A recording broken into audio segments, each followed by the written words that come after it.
Bismillahirrahmanirrahim. Assalamualaikum warahmatullahi wabarakatuh. Alhamdulillahirabbil alamin wa bihi nasta'inu ala umuri dunya waddin wassalatu wassalamu ala asrofil anbiya'i wal mursalin wa ala alihi wa sahbihi ajmain amma ba'du. Selamat datang kepada para sahabat-sahabat semua. Selamat datang kepada Pak Ustadz Aeb Saifuddin Syahida, narasumber kita pagi ini. Selamat datang kepada semuanya.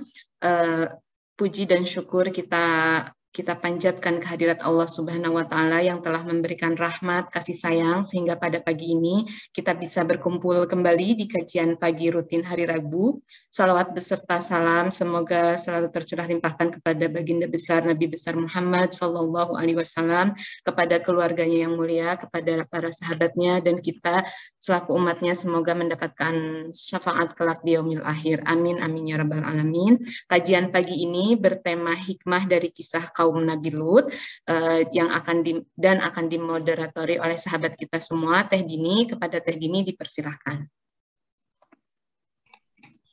Baik, alhamdulillah turun pisan Teh Desi untuk sambutannya tadi pembuka kajian kita. Assalamualaikum warahmatullahi wabarakatuh semuanya. Kajian kali ini kita mengambil tema memang sesuai dengan fenomena saat ini ya, yaitu maraknya isu LGBT belakangan ini. Sepertinya memang mengharuskan kita semua belajar lagi dan mengambil hikmah dari kisah Nabi Lut alaihi wasallam dan kaumnya yang dikenal memiliki perilaku menyimpang. Pembelajaran tersebut agar mungkin kita kembali mengingat, kembali istighfar, kembali mempelajari seperti apa sih zaman sekarang ini yang bisa kita lakukan untuk mengembalikan. Salah satunya adalah generasi muda kita, anak-anak kita, penerus bangsa kita, para muslimah dan muslim kita, Pak, agar tetap bisa berada di jalan Shirathul Mustaqim. Karena itu kita akan mendengarkan kajian dari Ustadz Aeb. Waktunya adalah 45 menit. Assalamualaikum Ustadz. Mangga, silakan langsung saja.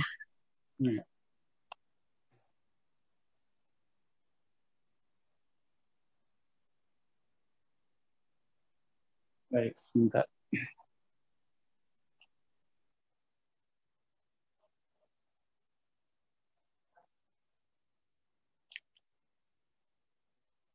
Baik, bismillahirrahmanirrahim. Assalamualaikum warahmatullahi wabarakatuh.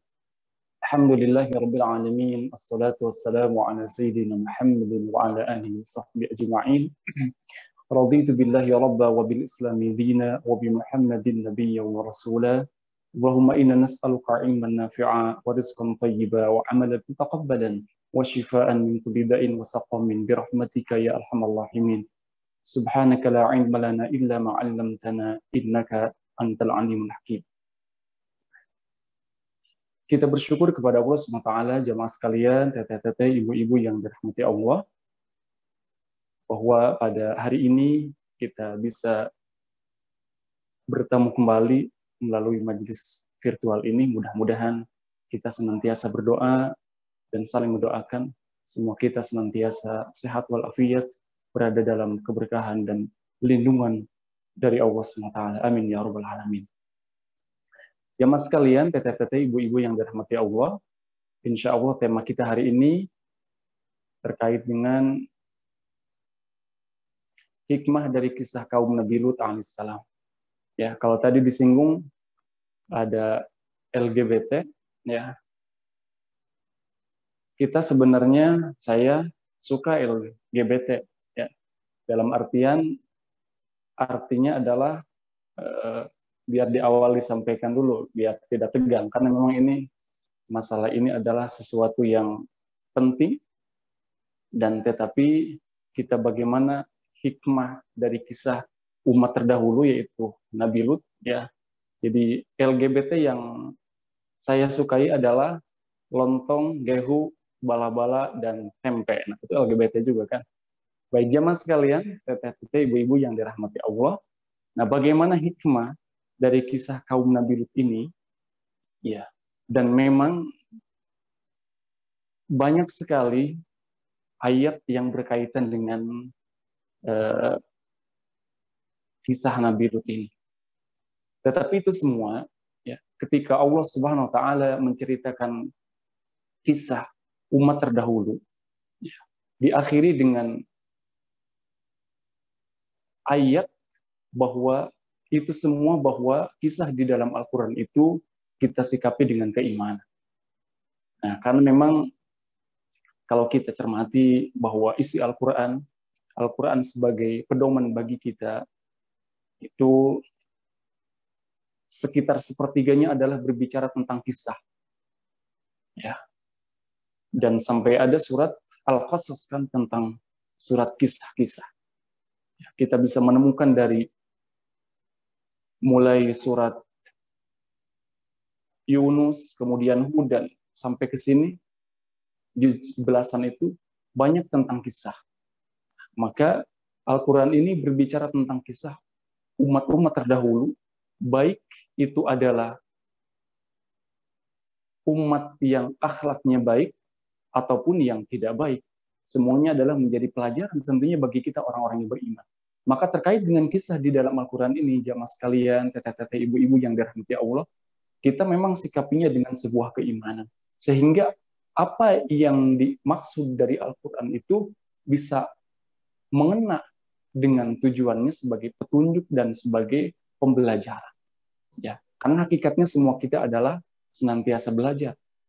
Ya, alhamdulillah di hari ini pun kita dalam rangka belajar untuk menjadi pribadi yang lebih baik. Karena ternyata sekolah dan kuliah itu bisa selesai, tetapi belajar tidak akan selesai. Nah, inilah inti daripada bagaimana Al-Quran memberikan pelajaran kepada kita orang-orang yang beriman. Salah satunya di surat Yusuf. Surat Yusuf itu adalah bagaimana diawali dengan kisah yang sampaikan ahsanal qasas, kisah yang begitu dahsyat, yang begitu hebat, kisah terbaik. Dan di akhirnya adalah tentang kisah ini umum sebenarnya, kisah apapun di dalam Al-Quran kita sikapi dengan keimanan, sehingga kita akan menemukan hikmahnya. Ya. Surat Yusuf ayat akhir itu 111, bahwa a'udzubillahi minasyaitonirrajim, laqad kana fi qasasihim 'ibratun liulil albab ma kana haditsan yuftara walakin tasdiqal ladzi baina yadayhi wa tafsila kulli syai' wa hudan wa rahmatan liqaumin yu'minun. Sungguh pada kisah-kisah yang mereka itu terdapat pengajaran bagi orang yang mempunyai akal. Ya, jadi terdapat pelajaran ibrah bagi orang yang memiliki akal, dan nanti akalnya dipadukan dengan keimanan. Al-Quran itu bukanlah cerita yang dibuat-buat. Nanti banyak kisah dalam Al-Quran bukan dibuat-buat ceritanya. Maka hadis yuftar walakin tasdiqal ladzi baina yadayhi. Ya, tetapi membenarkan kitab-kitab yang sebelumnya. Al-Quran ini adalah penyempurna. Sebelumnya ada kitab Taurat, Injil, ada Zabur, dan Al-Quran adalah sebagai penyempurna. Musaddiqal lima baina yadayhi wa tafsila kulli syai', dan menjelaskan segala sesuatu dari sebagian petunjuk, ya, dan sebagai petunjuk dan juga rahmat bagi orang-orang yang beriman. Ya. Jadi Al-Quran ini menjadi petunjuk dan rahmat, huda wa rahmah liqaumi yu'minun, dan bagi orang-orang yang beriman. Jadi kisah di dalam Al-Quran kita sikapi dengan keimanan, sehingga kita akan menemukan petunjuk, kita menemukan rahmat. Nah, itu yang pertama, bahwa nanti kisah termasuk kisah yang akan kita sekilas bahas, kisah Nabi Lut dan kaumnya, ya, yang fenomenal di dalam Al-Quran. Ya, begitupun kita menemukan di akhir cerita, salah satunya ada di surat Al-Hijr itu ayat 75. Ya, ini akhir daripada kisah Nabi Lut dan kaumnya. Ya, banyak pelajaran. Di ayat 75-nya, inna fi dzalika laayatin lil mutawassimin. Sungguh yang demikian itu, kisah-kisah itu benar-benar terdapat tanda-tanda kekuasaan Allah. La ayat lil mutawassimin. Bagi orang-orang yang memperhatikan akan tanda-tanda itu. Kalau memperhatikan berarti dia berpikir. Nah, maka kita tentunya menjadi orang-orang yang berpikir bagaimana memperhatikan cerita-cerita kisah-kisah itu. Kemudian juga di ayat 76 7-nya ini inna fi dzalika laayatan lil mu'minin. Ya, terdapat tanda-tanda bagi orang-orang yang beriman. Ya, karena memang di alam ini nampak, ya, nampak bagaimana tanda-tanda kekuasaan Allah sehingga kita termasuk orang-orang yang berpikir, orang-orang yang ulul albab, ya, dilandasi semuanya dengan keimanan. Jadi kisah di dalam Al-Quran kita sikapi dengan keimanan. Dan di antara kisah itu, sebagaimana yang akan kita bahas sekilas sekarang adalah kisah Nabi Lut alaihissalam di dalam Al-Quran. Jamaah sekalian, teteh-teteh, ibu-ibu yang dirahmati Allah, kalau kita menelaah di dalam Al-Quran, karena sumbernya adalah Al-Quran, ya, sumber sejarah kisah orang-orang terdahulu adalah di dalam Al-Quran. Ya. Sampai ada di 7 surat kalau kita menemukan itu. Di surat Al-A'raf, surat yang ke-7, ayat 80 sampai 84. Ya. Kemudian juga di surat Hud, surat yang ke-11, ayat 77 sampai 83. Surat Al-Hijr, surat yang ke-15, ayat 57 sampai 77. 5, 6, 7 sampai 20 ayat. Di surat Asy-Syu'ara juga sama, surat yang ke-26, ayat 160 sampai 173. Kemudian surat An-Naml, surat yang ke-27, ayat 54 sampai 58. Teteh-teteh yang berkesempatan bisa sambil dibuka biar lebih yakin. Karena tadi kita awali dengan bagaimana kita mendapatkan kisah ini, supaya mendapatkan hikmah, pelajaran, ya harus dilandasi dengan keyakinan, keimanan. Ya, Al-Ankabut, surat yang ke-29, ayat 28 sampai 35. Dan terakhir surat Al-Qamar, surat yang ke-54, itu ayat 33 sampai 36. Ini adalah surat dan ayat yang mengisahkan tentang bagaimana Nabi Lut dan kaumnya. Ya. Nabi Lut dan kaumnya. Kita nanti akan melihat salah satu surat, nanti ada di surat Al-A'raf, karena intinya memang hampir sama dari kisah-kisah itu. Ya. Bagaimana pembangkangan kaum Nabi Lut, ya, kaum Nabi Lut, sehingga mereka mendapatkan siksa ataupun adab di dunia. Dan di akhirat, wal adzabul akhirati akbar, lebih besar siksa. Nah, jamaah sekalian, teteh-teteh, ibu-ibu yang dirahmati Allah, saya hanya bisa menampilkan petanya saja. Ya, mungkin di antara jamaah ada yang sudah keliling dunia, ya, bagaimana itu semua akan memperkuat keimanan dan pemahaman. Ya, karena di dalam Al-Quran disampaikan bahwa fang tasyiru fil ard, bertebarlah di muka bumi ini. Fangzuru, lihatlah kaifa kana aqibatul mukadzibin, bagaimana kesudahan orang-orang yang mendustakan. Ya, salah satunya adalah kaum Nabi Lut ini. Ya. Gambar yang sebelah kiri adalah peta. Jadi Nabi Lut itu diutus oleh Allah ke daerah Sodom atau Sadum. Ya. Berada di daerah Yordania. Kalau yang sebelah kanannya itu adalah yang berdiri itu dikisahkan istrinya Nabi Lut yang menjadi patung itu, batu itu kan, karena dihujani batu. Nah, itu bagaimana puing-puing sejarah. Ya, sekali lagi ini ketika kita langsung berhadapan akan menambah keimanan. Ya. Bagaimana pengalaman sedikit saja ketika di Indonesia kita dulu tahun 2004 ya diadakan adanya tsunami itu yang besar di Aceh itu kan. Ya. Ketika melihat di gambar sepertinya biasa di video, tetapi ketika langsung dengan kondisi yang real, banyak orang yang sampai menangis karena melihat bagaimana kekuasaan Allah. Ya, begitupun kita kira dengan bagaimana sejarah kisah tentang Nabi Lut ini. Jadi Nabi Lut alaihissalam diutus oleh Allah ke negeri Sodom ataupun Sadum, masih saudara dengan Nabi Ibrahim, keponakannya. Ayahnya bernama Haran bin Azar. Ya, ini nanti nyambung masih dekat kepada Nabi Nuh, kemudian Nabi Adam. Itu kan masih dekat.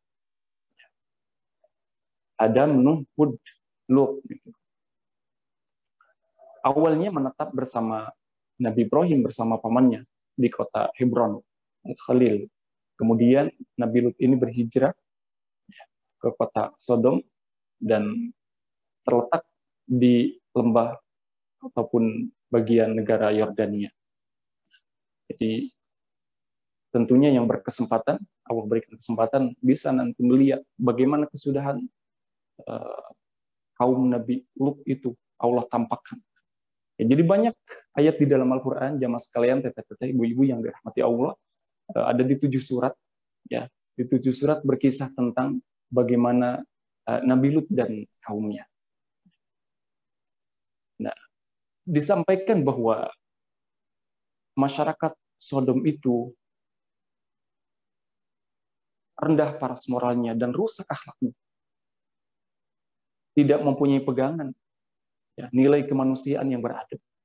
Maksiat merajalela di mana-mana. Ya, kalau ada orang masuk ke sana itu tidak aman, gitu kan? Ya, dan yang paling menonjol ini adalah mereka berbuat kemaksiatan, ya, homoseksual dan lesbian. Laki-laki suka sama laki-laki, perempuan suka sama perempuan, ya. Dan mereka melampiaskan hasrat bejatnya itu, ya. Nah, kemudian jenis kemungkaran ini begitu masif, merajalela di antara masyarakat Sodom ini, sehingga menjadi sebuah kebiasaan dan bahkan kebudayaan bagi mereka. Nah, maka dengan adanya kejahatan kemaksiatan yang begitu dahsyat ini, ya, ketika ada orang asing masuk ke sana, tidak akan merasa aman. Apalagi kalau orang asing itu, dia kalau laki-laki berwajah tampan dan perempuan berwajah cantik, akan menjadi mangsa mereka. Ya. Bisa dibayangkan ketika kita masuk ke sebuah daerah dan tidak aman, tentunya kita tidak mau kan, karena yang kita cari keamanan. Ya. Saya kira teteh-teteh, ibu-ibu, jamaah sekalian berada di berbagai tempat, berbagai daerah, itu adalah yang kita rindukan adalah kedamaian, keamanan. Ya. Dan kaum masyarakat Sodom ini tidak ada di sana kedamaian. Ya, berbagai macam kejahatan disebutkan ada di sana, gitu kan. Terbiasa mereka dengan berbagai kejahatan. Dan ketika sebuah kejahatan sudah terbiasa, itu bisa jadi akan merembet kepada kejahatan-kejahatan yang lain. Nah, daerah nanti di Al-Quran itu disebutkan faja'alna 'aliha safilaha, sampai di jungkir balikan, gitu kan. Daerah yang tertimpa itu daerah Sodom dan Amorah. Ya. Maka mungkin ada yang pernah ke sana, dikenal dengan Laut Mati ataupun Danau Lut. Dan itu ada jalannya bisa dilalui karena tadi, ya, sebagai pelajaran tentunya bagi orang-orang setelahnya. Sama dengan dengan jasadnya Fir'aun. Ya. Pekan kemarin kita bahas tentang sihir, ya. Bagaimana Fir'aun itu mengundang tukang sihir, dan kejahatan Fir'aun itu kan di atas batas rata-rata, ya, sampai dia mengatakan faqala ana rabbukumul a'la. Dan memang badannya itu Allah abadikan, kan. Ya. Intinya sebagai pelajaran bagi kita. Ada di surat Yunus. Bagaimana orang-orang yang terdahulu itu, ya, makanya bagi kita itu harus betul-betul menjadi pelajaran. Ya. Orang-orang sekuat apapun zaman dulu ketika mereka mendustakan, itu kan Allah hancurkan, dan tentunya bagi kita menjadi pelajaran. Ya. Tadi kisah Nabi Fir'aun, ya, maaf, Fir'aun, gitu kan. Falyawma nunajjika bibadanika litakuna liman khalfaka ayah, di surat Yunus itu ada. Pada hari ini aku selamatkan, kata Allah, bibadanika litakuna liman khalfaka ayah. Kan di mumi kan. Ya, bisa dilihat sampai sekarang tidak busuk. Itu menjadi apa? Menjadi pelajaran tentu bagi kita. Begitupun kaum Nabi Lut ini. Ya. Jadi di daerah yang Laut Mati ataupun dikenal dengan Danau Lut, dan para arkeolog telah menemukan sebagian peninggalan dari kota-kota yang dijungkir balikan tersebut ya di pesisir pantai Laut Mati. Ya, baik. Itu sekilas secara bagaimana tempatnya. Jadi kalau kisah di dalam Al-Quran itu ya bisa dibuktikan, ada buktinya. Ya, baik. Kemudian salah satunya ada di surat Al-A'raf. Ya, surat Al-A'raf ayat 80 sampai 84, bahwa pelajaran pentingnya Nabi Lut itu adalah senantiasa bersabar mengajak kepada kebaikan. Ya. Ini kunci kesabaran ini memang di dalam mengarungi berbagai kehidupan. Maka para nabi dan rasul itu mereka senantiasa bersabar mengajak kepada kebaikan, ya. Dan bahkan ada yang mendapat gelar ulul azmi, ya.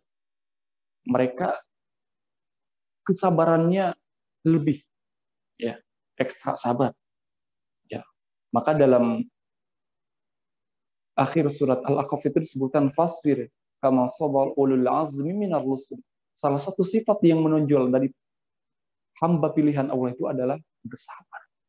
Nah, Nabi Lut juga termasuk orang yang senantiasa bersabar bagaimana mengajak kepada kaumnya, mengajak mereka kepada beriman kepada Allah, beribadah kepada Allah, ani abudullah wajtani bitaghut.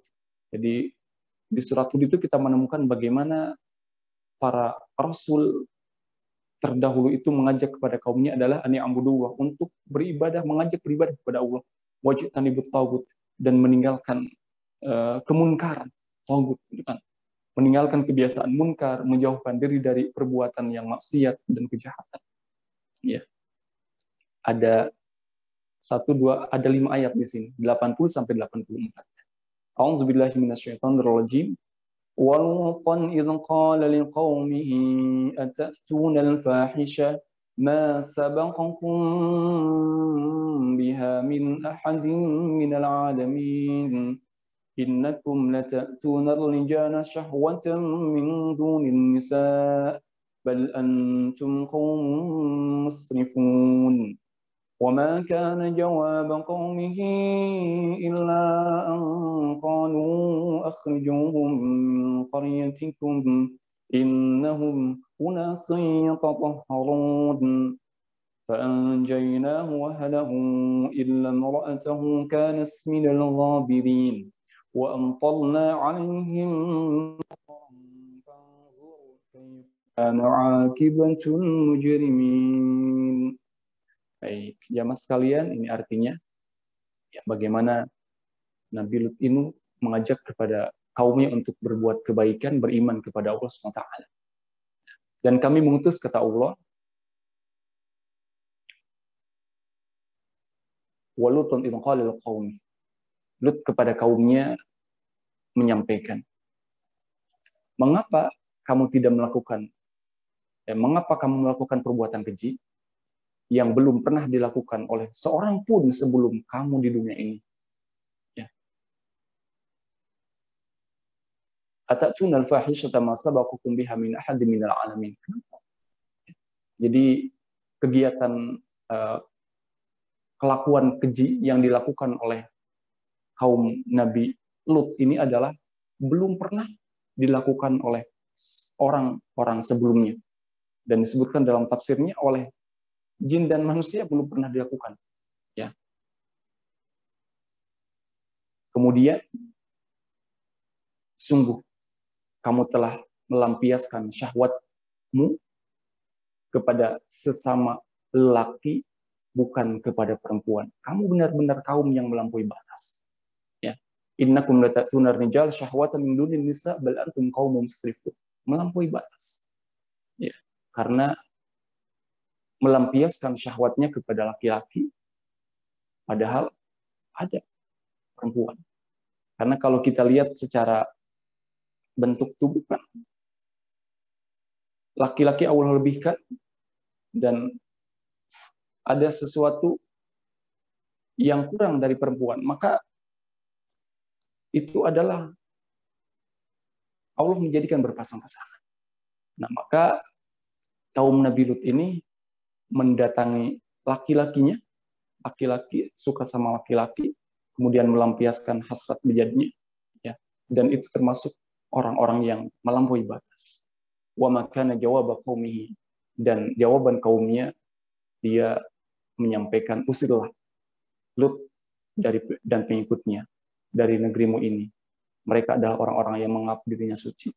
Ya, jadi tidak diabaikan seruan Nabi Lut ini. Kemudian kami selamatkan dia dan pengikutnya kecuali istrinya. Nanti istrinya termasuk orang yang melampaui batas juga. Makanya kena siksa. Istrinya termasuk orang-orang yang tertinggal, yang dibinasakan. Dan kami hujani mereka, wa amtarna alaihim matara fanzur kaifa kana aqibatul mujrimin. Ya. Bagaimana kesudahan orang-orang yang berbuat dosa. Ya.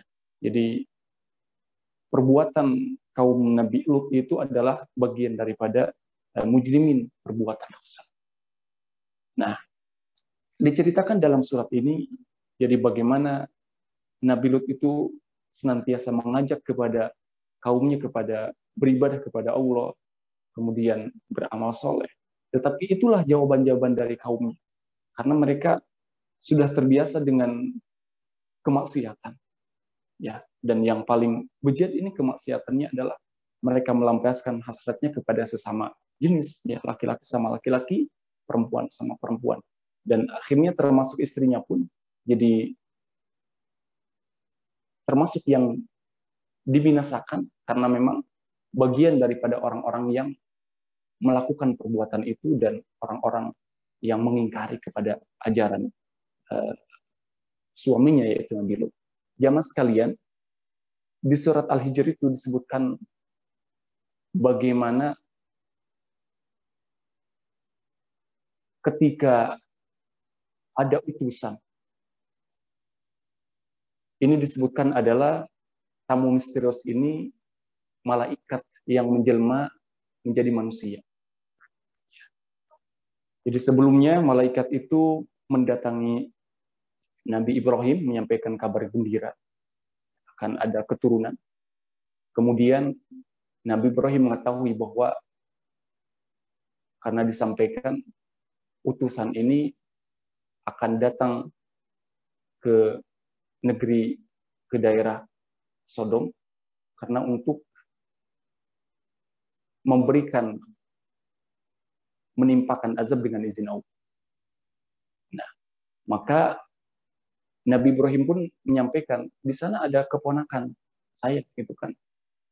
Dan disampaikan dalam surat Al-Hijr ini dan dalam surat Al-Ankabut bahwa Nabi Lut dan para pengikutnya yang baik, termasuk kedua putrinya, itu akan diselamatkan. Dan para utusan ini menjadi fitnah memang bagi kaum Sodom, dan juga Nabi Lut itu merasa kebingungan, ya, karena yang datang ini adalah menjelma manusia ataupun para anak muda laki-laki yang tampan. Ini Nabi Lut kebingungan karena daerah Sodom itu ketika ada orang asing yang datang, terlebih dia tampan kalau laki-laki, nah, itu menjadi sasaran hasad bejat mereka, itu kaumnya itu. Nah, maka ini kedatangan tamu Nabi Lut ini sembunyi-sembunyi. Ya. Tetapi tadi, ya, karena istrinya itu disampaikan pada keluarganya, jangan sampai kaumnya mengetahui, karena kan nanti kalau mengetahui, ya akan lain lagi ceritanya, kan? Ya akan pasti dijadikan hasad melampiaskan syahwat bejat mereka untuk kaumnya. Nah, kemudian bocor cerita ini, yang membocorkan adalah istrinya. Ya, yang bocorkan istrinya. Kemudian singkat cerita bahwa akhirnya kaumnya ini bisa menemui para utusan ini.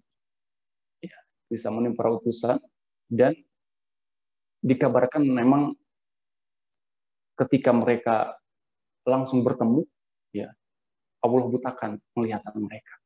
Ya, sehingga dari adanya tamu ini menjadi awal bagaimana mereka sudah diperingatkan kemudian tetap membangkang. Maka para utusan ini menyampaikan kepada Nabi Lut untuk berangkat, ya, meninggalkan daerah Sodom ini karena akan dibinasakan. Dan nanti Nabi Lut ini memang berdoa kepada Allah, minta ditolong dengan diberikan keputusan yang terbaik kepada kaumnya, karena sudah lama berdakwah tetapi kaumnya mengingkari. Nah, kemudian disampaikan oleh para utusan ini nanti berangkat, kemudian tidak boleh menoleh ke belakang. Apapun yang terjadi jangan dilihat. Dan istrinya termasuk orang yang menoleh ke belakang. Awalnya istrinya pun ikut, ya, dengan suaminya, dengan Nabi Lut, dan dengan anak-anaknya, dengan orang-orang yang beriman. Tetapi menyalahi aturan, gitu kan. Ya, tadi dia sudah membocorkan rahasia, kemudian juga dilarang untuk melihat ke belakang, dia menengok ke belakang, dan akhirnya, ya, dia tertimpa dengan siksa itu, gitu kan. Jadi ketika Nabi Lut bersama yang diselamatkan sampai di akhir batas kota itu, ya, datang dari berbagai arah bencana kepada mereka. Ya, hujan yang lebat, kemudian sampai hujan batu. Auzubillah. Jadi bagaimana tamu misterius ini sebenarnya adalah utusan Allah SWT yang menjadi wasilah bagaimana mengetahui kebobrokan kaum Nabi Lut, sehingga dari sanalah, ya, kaum Nabi Lut ini yang ingkar itu diazab. Nauzubillah. Nah, istrinya termasuk orang yang durhaka. Ya, illa mar'atahu, kecuali istrinya tidak diselamatkan. Dan kami telah menentukan bahwa sesungguhnya istrinya ini, kata Allah, dia termasuk orang-orang yang tertinggal dan bersama orang-orang kafir. Nah, pelajaran pentingnya adalah kita senantiasa saling mengingatkan kepada orang terdekat. Ya, maka sampai diabadikan di dalam surat At-Tahrim itu, bagaimana Allah memberikan permisalan kepada dua orang yang berada di bawah orang-orang yang soleh. Ya, para nabi dan rasul itu kan orang-orang soleh. Ya, nah, salah satunya adalah istrinya Nabi Lut, gitu kan. Dan nanti juga ada di surat Nuh kan istrinya Nabi Nuh. Daraballahu mathalan lil ladzina kafaru imra'atan Nuh wa imra'atan Lut. Allah membuat permisalan bagaimana istri yang berbuat kemaksiatan padahal suaminya adalah orang-orang soleh, para nabi dan rasul. Ya, ini istrinya Nabi Lut dan juga Nabi Nuh. Pelajaran pentingnya bagi kita senantiasa saling mengingatkan kepada orang-orang terdekat kita. Ya, karena memang tawassaw bil haqqi wa tawassaw bis sabr. Karena peluang kesalahan dan kejahatan ini senantiasa ada dimanapun. Dan tandanya sayang kita kepada orang-orang terdekat adalah senantiasa mengingatkan. Ya, begitupun kepada nanti pelaku homoseksual. Itu harus disayangi sebenarnya. Disayangi dengan apa? Dengan memberikan nasihat kepada mereka. Nah, ini istrinya termasuk orang yang durhaka yang Allah timpakan. Kemudian salah satu doa Nabi Lut itu adalah Rabbi sirni 'alal qaumil mufsidin. Ya Tuhanku, tolonglah aku, ya, dengan menimpakan azab atas kaum yang berbuat kerusakan itu. Ya. Dan Nabi Lut ini sudah bersabar. Ya, sudah bersabar dan minta keputusan yang terbaik kepada Allah. Maka doanya dijawab oleh Allah SWT. Ya, jamaah sekalian, teteh-teteh, ibu-ibu yang dirahmati Allah, ya, pada akhirnya hukuman itu bagi pelaku yang berbuat dosa. Wa amtarna 'alaihim maqara fanzur kaifa kana 'aqibatul mujrimin. Kami hujani mereka dengan hujan batu, kata Allah, maka perhatikanlah bagaimana kesudahan orang-orang yang berbuat dosa itu. Pelajaran penting bagi kita adalah melihatnya itu, ya, melihat kisah bagaimana supaya tidak terulang, ya, supaya tidak terulang. Karena ini termasuk yang dikhawatirkan baginda Rasul, Kanjeng Nabi Muhammad SAW. Munculnya perilaku kaum Nabi Lut. Ya, sekarang kan kaum Nabi Lut dan Nabi Lut sudah tidak ada. Kita adalah umatnya Kanjeng Nabi Muhammad SAW di zaman yang sekarang, ataupun disebutkan di akhir zaman.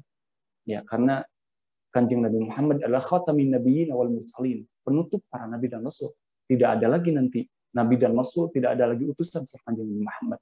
Maka munculnya perilaku kaum Nabi Lut ini, ya, yang tadi disebutkan di dalam Al-Quran, di akhir zaman ini sebenarnya telah diprediksi oleh baginda Rasul.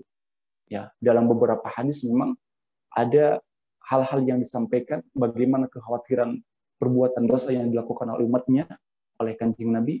Salah satunya adalah terkait dengan perilaku kaum Nabi Lut ini. Ya, inna akhwafa ma akhafu ala ummati amalu qaum Lut. Sesungguhnya perbuatan yang paling kutakuti, kata baginda Rasul, akan menimpa umatku adalah perbuatan yang dilakukan oleh kaum Nabi Lut. Jadi ini adalah sesuatu yang dikhawatirkan oleh baginda Rasul. Maka bagaimana kita melihat tadi, ya, adanya sekarang LGBT itu kan, ya, lesbian dan sebagainya, ya, itu adalah kekhawatiran baginda Rasul dan terbukti itu kan. Maka semua yang berkaitan dengan itu, mal'unun man amila amala qaumi Lut, dalam hadis yang diriwayatkan oleh Ahmad itu. Sungguh dilaknat orang yang melakukan perbuatan seperti yang dilakukan Nabi Lut. Maka ini sangat dibutuhkan bagi kita kesadaran dan kewaspadaan tentunya dari kita semua untuk terutama generasi anak-anak kita, anak-anak yang tercinta. Semoga Allah yang melindungi kita semua dari dan keluarga dari bagaimana fitnah ini. Ya, karena memang mereka yang melakukan itu adalah sedang diuji sebenarnya oleh Allah SWT. Nah, dan kita mudah-mudahan insya Allah termasuk orang-orang yang Allah jaga dimanapun kita dan juga keturunan generasi kita, sehingga kita tidak termasuk orang-orang yang seperti kaum Nabi Lut, ya, dan nggak mau tentunya menjadi orang-orang bagian daripada yang terlaknat. Ya, ini adalah bagaimana kisah Nabi Lut di dalam Al-Quran. Tentunya tadi semuanya menjadi la'ibrah, pelajaran penting bagi kita orang-orang yang beriman. Demikian dan sekian jamaah sekalian, mudah-mudahan yang sedikit ini bisa kita maknai dengan sebaik-baiknya sehingga siapapun kita bisa membaca kejadian, kisah, dan apapun yang terjadi di masa lampau, ya, dan yang diabadikan di dalam Al-Quran, kita sikapi dengan keimanan sehingga Allah senantiasa menjaga kita dan keturunan kita dari hal-hal yang jahat ataupun dari hal-hal yang tidak seharusnya. Ya, mudah-mudahan sekali lagi semuanya senantiasa sehat walafiat lahir dan batin, dan Allah menjaga kita dimanapun kita berada. Demikian yang bisa disampaikan, sementara ditutup dulu, nanti bisa kita diskusikan. Saya kira teteh-teteh jamaah sekalian, ibu-ibu berada di berbagai daerah, nanti bisa berbagi dengan apalagi fenomena sekarang, ya, bisa saling berbagi sehingga dengan keadaan yang terjadi sekarang ini tentunya membuat kekuatan keimanan bagi kita dan generasi kita semuanya. Demikian, hasbunallahu wa ni'mal wakil, ni'mal maula wa ni'mal nasir. Assalamualaikum warahmatullahi wabarakatuh. Waalaikumsalam warahmatullahi wabarakatuh. Jazakallah Ustadz atas kajiannya tadi, Masya Allah ya. Banyak sekali tadi yang kita dapatkan ilmunya dari Ustadz. Salah satu adalah kita diingatkan kembali ya Ustadz ya, tentang apa yang kita dapatkan, sebuah kisah-kisah yang Ustadz sampaikan itu dalam Al-Quran itu sebenarnya pedoman buat kita ya Ustadz ya. Jadi apapun yang ada dalam Al-Quran itu tidak hanya ilmu, tapi juga kisah pelajaran yang memang kisah nyata yang membuat bekal kita untuk tidak mengulangi kesalahan yang sama ya Pak Ustadz. Dan Pak Ustadz tadi menyampaikan bahwa kita harus memberikan kasih sayang kepada mereka dengan maksud adalah untuk mengajak mereka untuk kembali kepada jalan yang benar ya Pak Ustadz ya. Bukannya berarti kita mendukung gitu ya Pak Ustadz ya, dengan tanda kutip yaitu toleransi seperti itu ya Pak Ustadz ya. Yang saya tangkap adalah seperti itu. Baik, sebelum kita masuk ke tanya jawab, seperti biasa kita akan mendengarkan pantunnya Mbak Berta. Saya penasaran nih, Mbak Berta pantunnya serius atau gimana nih dalam hal ini? Silakan Mbak Berta. Siap. Assalamualaikum warahmatullahi wabarakatuh. Waalaikumsalam. Manusia pilihan utusan Allah, berikan peringatan, jauhi dosa. Nabi Lut mengemban risalah, meluruskan akhlak kepada Allah yang Esa. Diutus untuk mengajak ibadah kepada kaum nista tercela, penyimpangan perilaku dan akidah, kemungkaran dan homoseksual merajalela. Nabi diutus sesuai agenda, selamatkan kaum dari nestapa. Kisah Nabi Lut bukanlah legenda, kisah kaum Sodom janganlah dilupa. Nabi Lut penuh ketegaran jiwa, dakwahnya penuh cobaan dan drama. Allah menyatukan Adam dan Hawa, Ucok dan Cecep tiada bisa bersama. Kaum Sodom semakin sangar, istri Nabi Lut ikut bisikan. Kaum Sodom tiada mendengar, seruan kebaikan mereka abaikan. Nabi Lut tiada kuasa dan harapan, kebiasaan bejat adat kultural. Malaikat berkunjung berwujud pria tampan, menjadi incaran kaum tak bermoral. Menerima tamu membuatnya berdebar. Nabi Lut berusaha berikan perlindungan. Istri durhaka tebarkan kabar, ada pemuda tampan lakukan kunjungan. Kaum Sodom datang bagaikan setan. Tamu tampan harus diserahkan. Nabi Lut berikan peringatan, azab Allah akan segera diturunkan. Nabi Lut tak mau menyerahkan. Tamu agung menjadi bahan buruan. Kaum Sodom Allah butahkan. Bumi digoncang, dihujani bebatuan. Tanamkan kisah ini dalam ingatan. Perbuatan hina keji akan dihancurkan. Kaum ini kini minta penghormatan. Lakukan kampanye, inginkan disamakan. Kaum Sodom bukan cerita bohongan. Di dalam Al-Quran telah dituliskan. Homoseksual adalah penyimpangan. Penyimpangan harus diluruskan. Waspadai urusan cinta-cintaan. Jauhi penyimpangan dan kebiadaban. Homoseksual cederahi tujuan penciptaan. Penyimpangan yang membunuh peradaban. Kaum pelangi kini terang-terangan. Butuh pengakuan di segala lingkungan. Kepada Allah kita mohon perlindungan. Mohon dijauhkan dari segala penyimpangan. Wassalamualaikum warahmatullahi wabarakatuh. Waalaikumsalam warahmatullahi wabarakatuh. Mantap Mbak Berta. Insya Allah ya kita termasuk adalah umat yang dilindungi Allah Subhanahu wa taala, termasuk juga generasi kita, anak-anak kita. Amin amin ya rabbal alamin. Baik, Pak Ustadz, kita langsung masuk tanya jawab, Pak Ustadz. Pertanyaannya yang pertama yaitu ada Pak Ustadz. Ini pertanyaan saya juga nih Pak Ustadz. Datang dari Dela, Teh Dela menanyakan, Assalamualaikum Pak Ustadz, barusan Pak Ustadz Aib bilang kita harus memperlakukan orang-orang, mana sih tadi, orang-orang ini dengan kasih sayang dan memberikan nasihat. Artinya kita boleh berteman. Lalu kalau sudah berteman, tapi kita nggak menasihati, membiarkan, tidak mengusik gaya hidupnya, apakah kita termasuk kaum istrinya Nabi Lut? Nah, ini penting Pak Ustadz.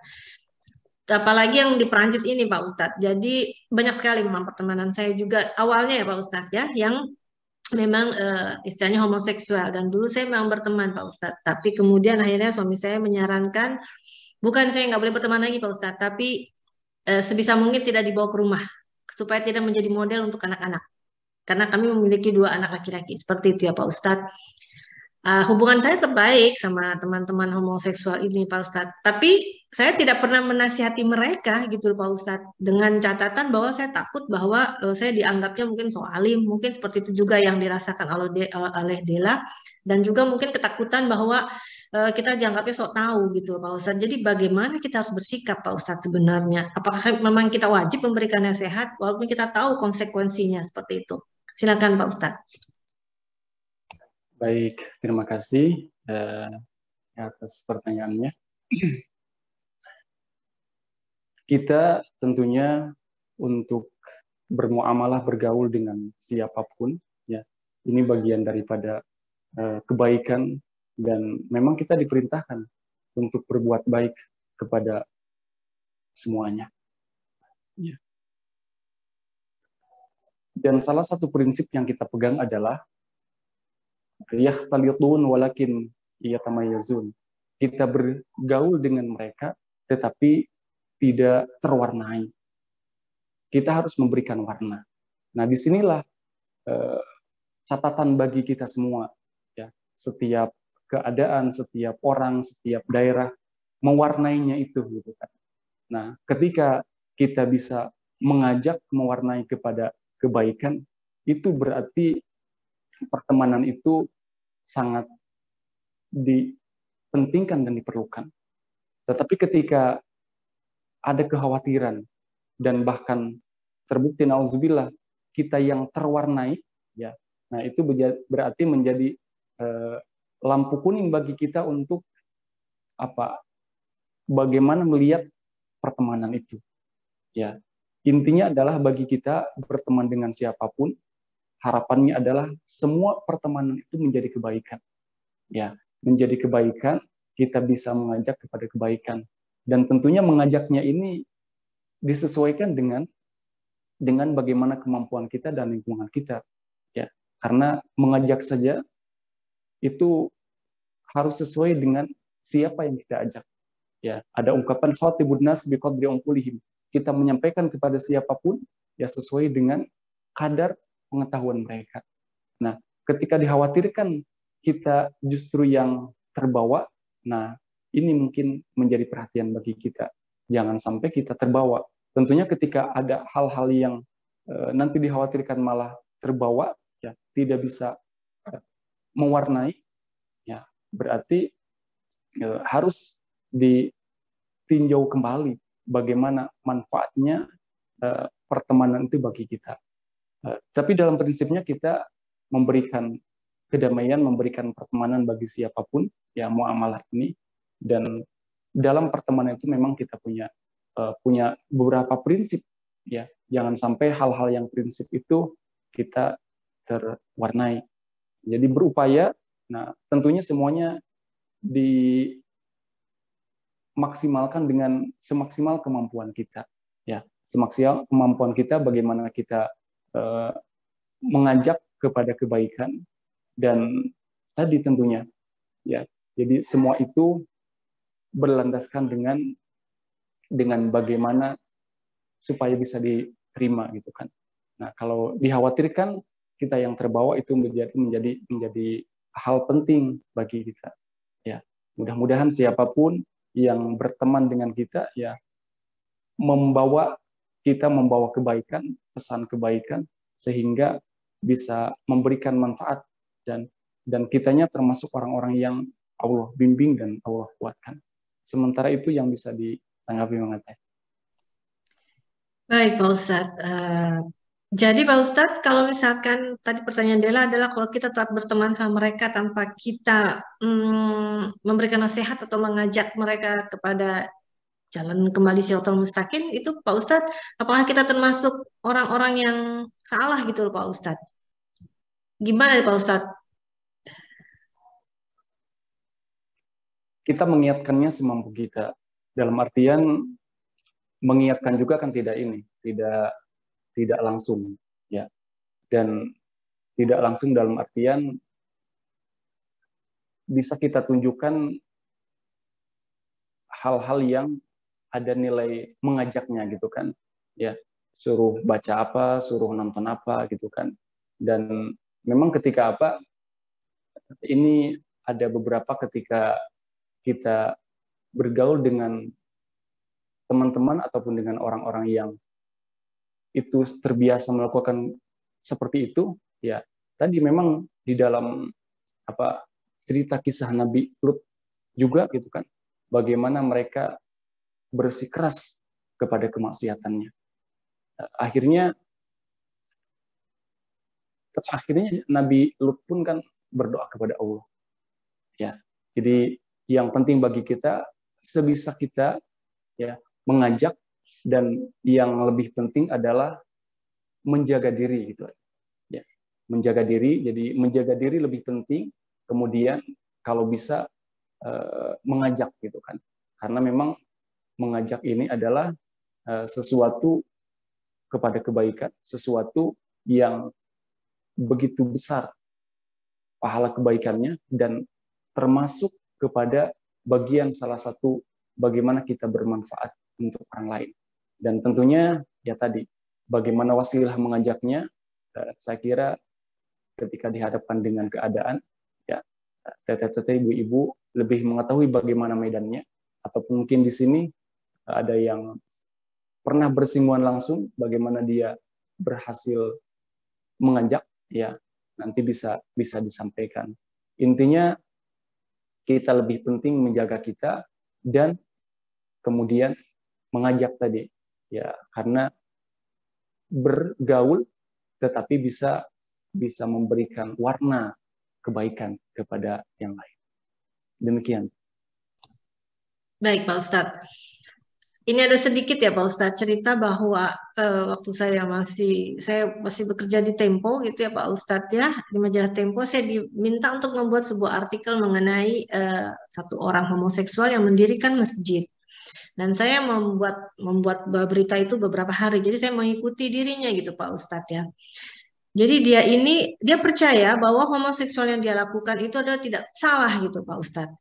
Bahkan dia mendirikan masjid dan dia menikah ya Pak Ustadz ya, karena waktu itu sudah diperbolehkan di Perancis. Dia menikah dengan laki-laki lain, dia mendirikan masjid, jadi dia memiliki suatu perkumpulan sendiri gitu, organisasi seperti itu Pak Ustadz. Dan waktu saya berbicara sama dia, Masya Allah ya Pak Ustadz ya, agamanya dia bagus banget gitu, ngomong sama saya pun agamanya bagus. Ini salah satu. Dan yang kedua, saya punya sahabat, dia orang Balikpapan, dia tinggalnya di Perancis. Saya sudah berkenalan dengan dia sudah lama sekali Pak Ustadz. Dia juga nikah Pak Ustadz dengan laki-laki juga ya. Dan itu sholat tidak pernah lepas Pak Ustadz. Itu yang membuat saya bingung karena orang seperti itu Pak Ustadz. Sholatnya tidak pernah lepas. Jumatannya jangan ditanya Pak Ustadz. Walaupun tinggal di Perancis, makanan halal pun dia jaga. Nah, yang seperti ini Pak Ustadz yang membuat saya bingung sebenarnya. Bagaimana saya harus bersikap? Karena buat saya pasti mereka tahu bahwa itu salah gitu Pak Ustadz ya. Tapi buat mereka enggak gitu. Allah Maha Pengasih, Allah Maha Pengampun, dan sebagainya Pak Ustadz. Bahkan yang mendirikan masjid itu yakin bahwa dalam Quran itu ada sebenarnya kaum jenis lain gitu Pak Ustadz.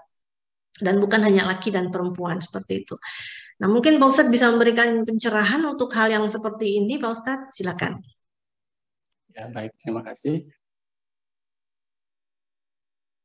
Sholat ketika dilakukan, ya itu kan sholat itu menjadi tolak ukur. Menjadi telaku. Tetapi ketika apa? Ketika seseorang melakukan sholat dan juga berbuat baik yang sifatnya sosial, sampai tadi bisa membangun masjid ataupun hal-hal lain yang sifatnya memberikan manfaat, itu tentunya bagi kita orang yang beriman semuanya adalah dilandasi dengan keimanan. Ya, dilandasi dengan keimanan. Dan salah satu terkait dengan keimanan, bagaimana kita mengimani kisah di dalam Al-Quran, ya, itu adalah berkait dengan ya kisah Nabi Lut tersebut. Ya, jadi bagi kita ketika berkaitan dengan prinsip keimanan, bagaimanapun ceritanya, ketika dia beriman betulan, ya betul berimannya, kemudian juga bagaimana memegang prinsip dalam keimanan, saya yakin dia akan meninggalkan apalagi dia tahu gitu. Ya, berarti ketika apa? Ketika dia walaupun melakukan hal-hal yang tadi ya amalan-amalan yang baik, ya, tetapi ketika ini kan bagian daripada bagaimana prinsip tadi Rasul menyampaikan bahwa yang melakukan perbuatan seperti itu ya bagian daripada orang yang ternalat, naudzubillah gitu kan. Jadi ini memang membuat kita, apalagi ketika dihadapkan dan apalagi sampai ketika ya meneliti atau ingin dekat dengan kebiasaan orang-orang seperti tadi, ya itu memang ada kalanya kan harus tahu betul mengikuti mereka gitu kan. aktivitas kegiatannya. Ya, tetapi tentunya ya bagaimana ketika mungkin di antara mereka yang melakukan hal yang menyimpang, ya, dan dia ada kalanya melakukan kebaikan, salah satunya tadi yang disampaikan, sholat dan yang lainnya. Nah, ini berarti ada sesuatu yang tidak beres, gitu kan. Nah, ini yang perlu dipahamkan, karena ini adalah bagian daripada bagaimana fitrah kita, ya, tadi juga disampaikan bahwa fitrahnya manusia ya berpasang-pasangan, ya, berpasang-pasangan, tidak suka sesama sejenis. Ketika ada terjadi seperti itu, berarti ada sesuatu yang pola hubungan, ya, ini kan termasuk kepada perilaku sosial, ya, perilaku sosial dan perilaku seksual, itu kan. Dan di dalam hal ini perilaku seksual ini ada kalanya erat dipengaruhi dengan nilai-nilai dan budaya di masyarakat, itu kan, ya, bagaimana kebiasaannya, dan itu akan membentuk bagaimana perilaku seseorang, termasuk perilaku sosialnya, gitu kan. Ya, ala kulli hal, mudah-mudahan kita semua termasuk orang-orang yang Allah lindungi, apalagi fitnah di akhir zaman ini, ya, ketika kita dihadapkan dengan yang Teteh sampaikan, gitu kan, ya, kita bagaimana dahsyatnya memang tipu daya akhir zaman ini, gitu kan. Mudah-mudahan Allah senantiasa menjaga kita semua dan melindungi juga keturunan semuanya, sehingga kita termasuk orang-orang yang Allah tunjukkan kepada kebaikan dan tidak tersilaukan dengan apapun, karena hal seperti tadi yang disampaikan memang membuat kita ragu dan bingung ada kalanya. Demikian yang bisa ditanggapi. Baik Ustadz, alhamdulillah cukup jelas Ustadz. Jadi tipu daya duniawi ya Ustadz, ya, istilahnya seperti itu ya. Kita memang harus kuat-kuat iman. Baik, nuhun Ustadz. Sekarang kita langsung pertanyaan berikutnya. Nah, itu mungkin Ustadz nanti bisa dibagikan ya di grup kita juga Ustadz, yaitu doa-doa yang bisa diamalkan untuk melindungi anak-anak kita dari fenomena LGBT ini. Mungkin nanti Pak Ustadz bisa dibagikan, nanti mungkin bisa kita taruh juga di Facebook kita ya Pak Ustadz ya, dan juga di Instagram kita doa-doanya supaya bisa dicatat bersama. Kemudian pertanyaan berikutnya kita langsung aja ke Teh Dewi. Mangga Teh Dewi yang dari tadi sudah. Assalamualaikum Pak Ustadz dan kita semua. Kedengaran ya suara saya? Iya jelas, kedengaran, silakan. Ya, sebenarnya pertanyaan saya itu agak-agak mirip dengan pertanyaannya Teh Dini, tapi dengan satu ekstra pertanyaan yang lebih detail.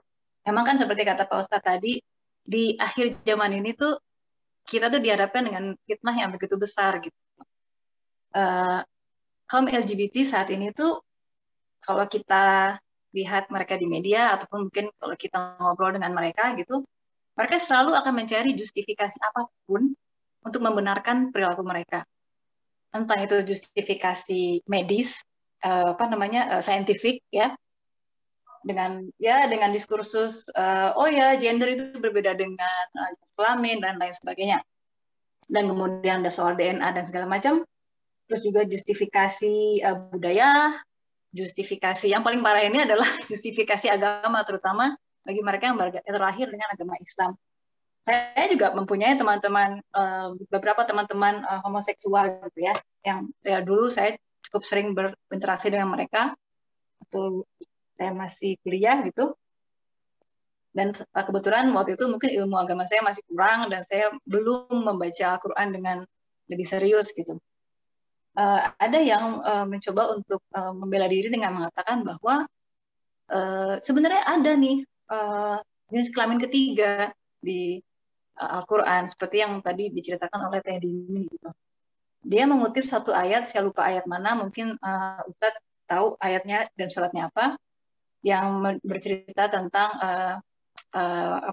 melarang wanita untuk menunjukkan auratnya kepada selain suaminya, kecuali kepada laki-laki yang budak laki-laki yang tidak mempunyai keinginan gitu. Dan dia, si teman saya ini mengatakan tuh kan ada ini tuh artinya rijali itu artinya pasti ini gitu. Nah sebenarnya apa sih makna dari ayat itu Pak Ustadz, dan apa yang disebut sebagai si rijali? Kata rijali itu tadi sebenarnya apa sih? Apakah benar seperti yang dikatakan oleh teman saya itu gitu? Gitu aja sih pertanyaan Pak Ustadz. Makasih Pak Ustadz. Baik, terima kasih Teh Dewi Hadin. Kata-kata rijal kalau tidak salah ada di surat An-Nur. Saya buka dulu Al-Qur'annya.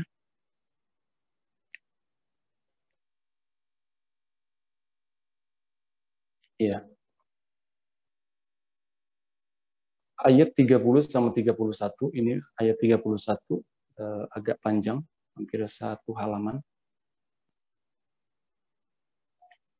Ini ayat yang berkaitan dengan bagaimana laki-laki harus bisa menundukkan pandangan, tidak jelalatan, begitupun perempuan. Ya, tidak boleh menampakkan auratnya kecuali kepada yang dibolehkan. Wa qul lil mu'minati a'udzubillahi minasyaitonir rajim wa qul lil mu'minati yaghdudna min absarihinna wa yahfazna furujahunna wa la yubdina zinatahunna illa ma zahara minha. Surat An-Nur ayat 31.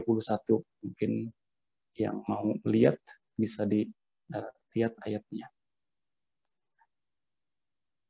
Wa la yubdina zinatahunna illa ma zahara minha wal yadribna bi khumurihinna ala jujubihinna ولا يبدين زينتهن إلا لبعولتهن أو آبائهن أو آباء بعولتهن أو أبناء بعولتهن أو إخوانهن أو بني إخوانهن أو بني أخواتهن أو نسائهن أو ما ملكت أيمانهن أو التابعين غير إربة من الرجال أو الطفل الذي لم يظهروا على عورات النساء.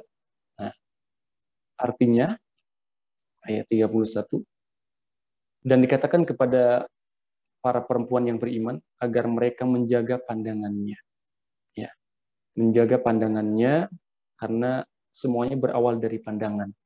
Kejahatan itu semua berawal dari pandangan, maka kita harus menjaga pandangan dan memelihara kemaluan. Ya, maka dalam salah satu hadis itu disebutkan, ya, Rasul menyampaikan,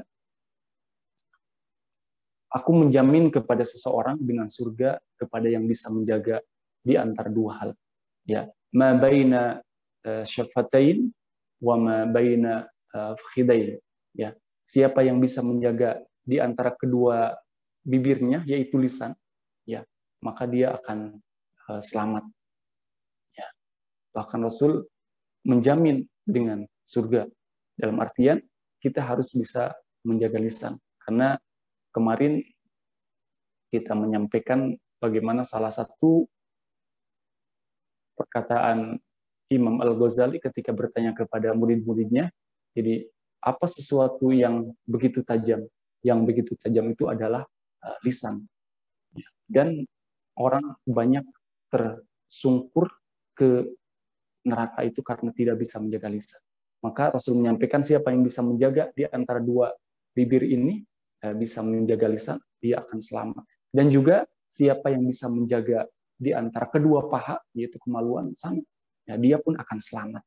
Nah, maka di sini wa yahfazna furujahunna, ya, maka hendaklah memelihara kemaluannya dan janganlah menampakkan perhiasan auratnya kecuali yang biasa terlihat.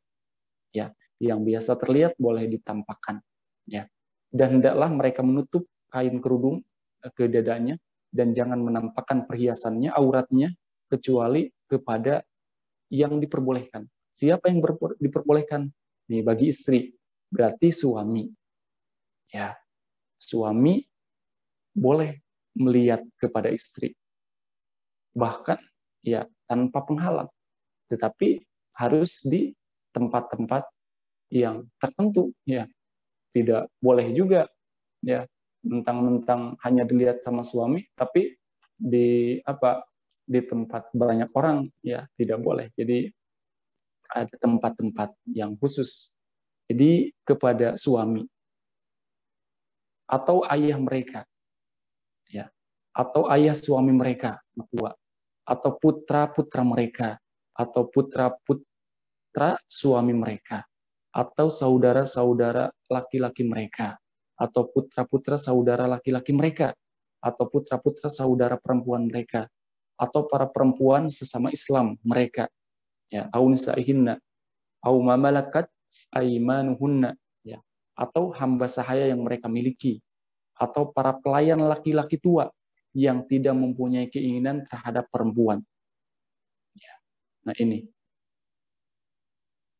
Awit tabi'in ghairi ulil irbati minar rijal, awit tifil ladzi lam yadharu ala auratin nisa, atau anak-anak yang belum mengerti tentang aurat perempuan. Nah, di sini ada kata-kata rijal awil ghairi ulil irbat minar rijal. Jadi pelayan laki-laki, rijal di sini pelayan laki-laki tua yang tidak mempunyai keinginan terhadap perempuan. Nah, jadi kata rijal memang banyak di dalam Al-Quran. Mudah-mudahan yang tadi yang dimaksud ini ayat yang ini yang kita tahu, ya. Jadi bagaimana menampakkan perhiasan atau tadi menampakkan aurat kepada yang diperbolehkan, dan salah satunya adalah kepada pelayan laki-laki yang sudah tidak punya hasrat. Ya. Mungkin hasrat laki-laki ini apakah dihitung berdasarkan usia? Karena kan ada juga sudah tua, ya hasratnya makin besar juga. Ya, kemarin kan ada heboh itu kan, kakek-kakek sudah tua menikahi kepada gadis yang masih muda. Ya, berarti usia dia secara hasratnya masih tinggi. Nah, maka intinya adalah bagaimana kita memastikan kita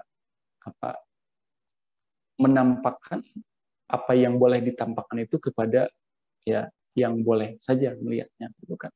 Nah, jadi kalau tadi disebutkan kata-kata rijal, salah satunya ada di ayat ini, mungkin mudah-mudahan ini yang dimaksud, ghairi ulil irbat minar rijal aw fil ladzi lam yadhharu ala auratin nisa. Jadi ar-rijal, laki-laki di sini laki-laki tua yang sudah tidak mempunyai hasrat, tidak mempunyai keinginan terhadap perempuan. Ya, jadi ketika bersama dia tidak akan dinodai dan tidak akan dicelakakan, gitu kan. Ya. Itu terkait dengan ayat yang kita tahu di surat An-Nur, mudah-mudahan ayat ini yang dimaksud. Demikian, Teh Dewi, atau mungkin ada yang perlu kita diskusikan lagi? Iya, itu aja sih sebenarnya. Saya pengen tahu sih sebenarnya arti kata rijal itu interpretasinya gimana sih gitu, karena kan kita kan tidak berbahasa Arab, jadi kita nggak tahu apakah ini terjemahannya betul atau multitafsir sehingga bisa dimultitafsirkan oleh kaum LGBT atau gimana. Apakah benar itu laki-laki pelayan yang sudah tua atau pelayan laki-laki yang memang tidak punya syahwat terhadap wanita gitu, seperti kayak zaman dulu mungkin kan ada tuh ya yang namanya laki-laki yang dikebiri kayak gitu-gitu loh, Ustadz. Iya, ya. Ya, memang di dalam mengartikan rijal ini ya tentunya para mufassir kan dilandasi dengan berbagai keilmuan yang lainnya. Ya. Salah satunya ada juga yang ayat yang berkaitan dengan rijal ini. Ada ar-rijalu qawwamuna 'alan nisa. Jadi rijal, laki-laki ini adalah pemimpin bagi wanita. Ada yang menafsirkan bahwa rijal di sini adalah yang berkemampuan. Karena memang ada di beberapa daerah yang perempuannya ini lebih mendominasi daripada suaminya. Makanya sampai ada kemarin, saya kira itu daripada fenomena ataupun ya nyata gitu kan. Pernah ada film apa tuh? Dunia Terbalik. Dunia Terbalik. Hal-hal yang biasa dilakukan oleh seorang istri dilakukan oleh suami. Saya kira itu melihat bagaimana keadaan. Nah, maka bagaimana mengartikan rijal di sini? dan secara mungkin kita bisa lebih lihat secara detail nanti tafsirnya, tapi secara arti di mushaf yang ini artinya sudah di tashih Kementerian Agama, itu diartikan bahwa rijal yang di sini ya, awir rijal yang tidak mempunyai hasrat kepada perempuan, itu kan. Jadi ketika dia, karena ada kalanya memang ya tadi tidak berbatas usia juga, ada kalanya yang makin tua ya bisa jadi makin tinggi hasratnya ataupun ya sama ya. Jadi bagaimana disebutkan kata rijal yang di ayat ini ya, saya memahaminya adalah dan melihatnya bagaimana di beberapa tafsir bahwa yang dimaksud rijal di sini adalah laki-laki yang sudah tidak mempunyai hasrat atau mungkin yang hasratnya menurun gitu kan, sehingga kepada nanti dihadapkan dengan perempuan bagaimanapun ya dia tidak punya hasrat untuk menodai, mencelakai wanita tersebut gitu kan. Itu yang kita pahami. Allah a'lam. Iya, Baik. Baik, Pak Ustadz. Saya mau bertanya begini, Pak Ustadz. Sampai sejauh mana sih kita bisa, dalam arti mungkin toleransi gitu ya, Pak Ustadz ya, kepada mereka, seperti itu, Pak Ustadz. Dan yang kedua itu kan sudah memang ada ya, Pak Ustadz, buktinya bahwa segala maksiat atau apa ya, istilah dosa yang dilakukan manusia itu pasti sudah ada balasannya dan bahkan sampai azab gitu istilahnya, Pak Ustadz ya. Ya mungkin azab yang sekarang ini HIV gitu ya Pak Ustadz, yang sampai sekarang belum ditemukan obatnya kan gitu. Sementara kita lihat pandemi COVID aja cepat banget ya Pak Ustadz ya, apa namanya, ditemukan vaksinnya gitu. Tapi yang HIV ini yang saya tahu nih, yang saya dengar juga dari beberapa teman-teman saya yang bergerak di bidang biologi dan juga mereka mencari itu, mereka menyatakan bahwa virus ini tuh aneh banget gitu Pak Ustadz, karena berubahnya tuh cepat sekali. Misalkan sudah diperkirakan akan ditemukan pengobatannya, bergerak lagi Pak Ustadz. Jadi berubah lagi sehingga sulit sekali untuk menemukan vaksinnya gitu ya Pak Ustadz, seperti itu. Nah sekarang ini kan kita lagi dihebohkan lagi nih Pak Ustadz dengan penyakit baru ya, yaitu apa sih namanya, cacar apa tuh namanya, udah lupa jadinya, cacar monyet kalau nggak salah ya gitu ya Pak Ustadz. Jadi ada terus seperti itu Pak Ustadz. Apakah ini juga salah satu fenomena kita sebenarnya Pak Ustadz, bahwa karena kita nih umat manusia sudah kebablasan dengan toleransi gitu Pak Ustadz. Jadi apa-apa berlindung di bawah toleransi gitu loh Pak Ustadz. Gimana menurut Pak Ustadz? Silakan Pak Ustadz. Ya baik, terima kasih. Ketika kita melihat dari kacamata keimanan, ya itu memang ada hubungannya antara bagaimana fahisyah, kemaksiatan yang dilakukan oleh umat manusia dengan akibatnya, ya dengan akibatnya.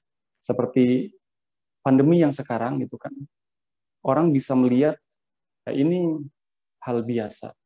Tapi di sisi lain ada orang yang melihat secara keimanan. Dalam artian ketika apa? Ketika khalifah yang dikenal tegas dan baik, ya, bagaimana dia memegang prinsip teguh kepada keimanan, salah satunya adalah Umar bin Khattab. Ya, Umar bin Khattab, pemberani, tegas kepada di dalam kebaikan ini. Ya. Nah, ketika apa? Ketika dikisahkan ketika dia masuk ke suatu daerah dan di sana terjadi kekeringan, ya, kemarau yang panjang. Kemarau panjang itu bagian daripada sesuatu yang tidak menyenangkan, ya, karena Allah menjadikan wasilah rezeki yang kita makan ini adalah dari tumbuh-tumbuhan, dan itu bisa tumbuh ketika ada air, ya. Makanya air hujan itu sebagai keberkahan dan rahmat di dalam Al-Quran disebutkan. Nah, ketika apa? Kita melihat bagaimana fahisyah, kemaksiatan itu dihubungkan dengan keimanan, ya harus dilihatnya dari kacamata keimanan. Ya, tentunya ini orang-orang yang beriman. Ya, sebagaimana Umar bin Khattab ketika dia berkunjung ke suatu daerah kemudian di sana terjadi kemarau yang panjang, yang dia tanyakan apa? Dosa apa yang dilakukan oleh penduduk ini? Ya, ternyata salah satu kemungkaran disebutkan dalam kisahnya adalah mereka terbiasa berzina, gitu kan. Akhirnya terjadi musibah itu, gitu kan. Terjadi musibah itu. Maka ketika melihat bagaimana fahisyah kemaksiatan ya dihubungkan dengan keimanan, itu memang ada kaitannya. Ya. Ketika sekarang belum ditemukan virus yang tadi berkaitan dengan HIV itu kan, karena awalnya bagaimana kisah kaum Sodom ya, begitu mereka membangkang ya, sampai Nabi Lut berdoa, Allahumma rabbing surni ya qaumi, ya berikanlah pertolongan dengan ditimpakan azab ataupun malapetaka kepada mereka yang membangkang itu, setelah mereka tentunya diajak kepada kebaikan ya. Maka ini sebagai catatan dilihat dari kacamata keimanan kita, bagaimana bahwa fahisyah kemaksiatan itu berkaitan erat dengan ini, dengan akibat ataupun bala musibah yang Allah berikan.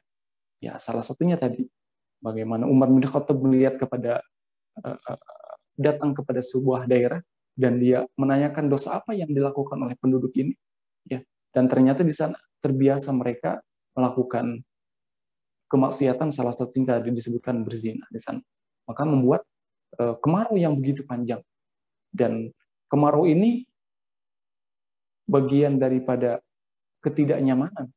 Ya, dibilang siksa gitu kan, bisa jadi. Karena yang merasakan dampaknya bukan cuma manusia. Maka disyariatkan ketika ada sholat minta hujan itu, sholat sunat istisqa, itu dibawa ke lapangan itu, ke tempat sholat itu, bukan saja manusia, ya, hewan pun bisa dibawa. Karena mereka pun merasakan dampaknya bagaimana tidak ada air gitu kan. Nah, itu bagaimana ketika dihubungkan kita melihat fahisyah ini, kemaksiatan ataupun kemungkaran dengan akibat. Ya bisa jadi tadi ketika sulit didapatkannya virus HIV ini karena di zaman Nabi Lut saja ya itu mereka membangkang sampai sulit diingatkan gitu kan, bejat gitu, sampai adabnya disebutkan faja'alnaha 'aliha safilaha, ya dijungkir balikan gitu kan. Kalau tidak salah kota Pompei atau apa gitu kan. Ya, jadi bagaimana kita melihat ataupun keterangan yang sebaliknya di surat Al-A'raf itu ada walau anna ahlal qura amanu wattaqau lafatahna 'alaihim barakatin minas samawati wal ardh. Kuncinya adalah kalau seandainya penduduk daerah itu amanu wattaqau, dia beriman dan bertakwa, lafatahna 'alaihim barakatin minas samawati wal ardh. Allah akan bukakan pintu keberkahan dari langit dan dari bumi. Ya. Jadi curcor gitu kan, dari atas dan dari bawah. Itu adalah ketika beriman dan bertakwa. Berarti kebalikannya dengan tadi. Kemaksiatan itu mendatangkan malapetaka, mendatangkan kesusahan. Ya, kalaupun tadi berkaitan dengan penyakit bisa jadi sulit dicari obatnya. Walaupun ada keterangan setiap penyakit ada obatnya, likulli da'in dawa gitu kan. Tetapi ketika apa? Berkaitan kita dilihat dari kacamata keimanan bahwa ada kaitannya memang. Apalagi tadi berkaitan dengan di surat Al-A'raf ini, ya kebalikannya. Ya, ketika beriman dan bertakwa, Allah akan datangkan keberkahan, kesejahteraan, ya kan? Ataupun di surat As-Saba gitu kan. Ya, kita senantiasa ingin negara, ingin daerah ini adalah baldatun thayyibatun wa rabbun ghafur. Ya, thayyib, ya di sana baik, sejahtera lahir dan batin gitu kan. Ya. Kalau di Jawa Barat gubernurnya Jabar Juara katanya, lahir batin gitu kan. Nah, kalau Al-Qur'annya itu baldatun thayyibatun wa rabbun ghafur, yang baik dan berada di bawah naungan ampunan Allah SWT. Jadi memang ketika dilihat dari kacamata keimanan ada hubungannya antara fahisyah, kejelekan, kemaksiatan, kejahatan yang dilakukan itu ya dengan apa? Dengan musibah gitu kan, ataupun dengan sesuatu yang kita terima, ya, ataupun kita diingatkan oleh Allah jangan sampai membuat kerusakan di muka bumi ini, ya, karena nampak katanya kerusakan di daratan dan di lautan itu akibat ulah manusia. Berarti ada hubungannya, ada korelasinya antara bagaimana ketaatan itu dengan keberkahan dan kemaksiatan dengan musibah gitu kan.